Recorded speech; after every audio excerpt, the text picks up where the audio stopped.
Hello viewers. ஒரு பையன் இருந்தானாங்க. அவன் ரொம்ப கோபக்காரனாங்க. எல்லார் மேலேயும் கோவப்படுவானா. எல்லா தகாத வார்த்தையெல்லாம் பேசுவானாங்க. காலப்போக்கில் என்ன பண்ணிட்டான், அவங்க அப்பா மேலேயே கோவப்பட ஆரம்பிச்சிட்டாங்க. அவங்க அப்பாவுக்கு தாங்க முடியாத ஒரு இதுங்க. ஐயோ, என்னடா பையன் இப்படிலாம் பேசுகிறானே, இவனை எப்படியா திருத்தணும்னு சொல்லி அந்த பையனை கூப்பிட்டாராம். கூப்பிட்டு இந்தாப்பா அப்படின்னு சொல்லி அவனோட கைகளில் சில ஆணிகள் எல்லாம் கொடுத்துருக்காருங்க. தம்பி இந்தா, நீ எப்பப்பெல்லாம் கோவப்படுறியோ அப்பப்பெல்லாம் அந்த ஆணிகள் ஒன்றா செவுத்துல அடிச்சிட்டு வான்னு சொல்லியிருக்காரு. பையனும் அதே மாதிரி செஞ்சுருக்கானாங்க.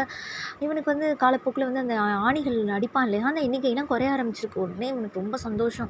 ஐயோ, நம்ம கோபம்லாம் குறைய ஆரம்பிச்சிருச்சுன்னு சொல்லி அப்பா கிட்ட சந்தோஷமாக போய் சொல்லியிருக்கான். அப்பா சொன்னாரா, சரிப்பா உன்னோட கோபம் எப்பப்பெல்லாம் குறையுதோ நீ இந்த ஆணிகள்லேருந்து ஒன்னொன்னையா நீ எடுத்துகிட்டு வாப்பான்னு சொல்லியிருக்காரு.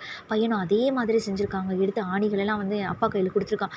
அப்பா எனக்கு முன்ன மாதிரிலாம் இப்போலாம் கோபமே வரதில்லைப்பான்னு சொல்லி அப்பா கிட்ட ரொம்ப சந்தோஷமாக அந்த ஆணியை கொடுத்துருக்கான். சரிப்பா, அப்பா கேட்டாரா, இந்த ஆணிகளெல்லாம் நீ எடுத்துட்ட.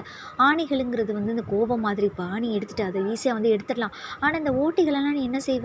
ஓட்டைகளுங்கிறது நீ விட்ட வார்த்தைகள் மாதிரிப்பா, அதை என்ன செய்வ? அதை என்ன பண்ண முடியும் அப்படின்னு சொன்னோடனே மகன் தலை குனிஞ்சு நின்று அப்பா கிட்ட மன்னிப்பு கேட்டிருக்கானாங்க.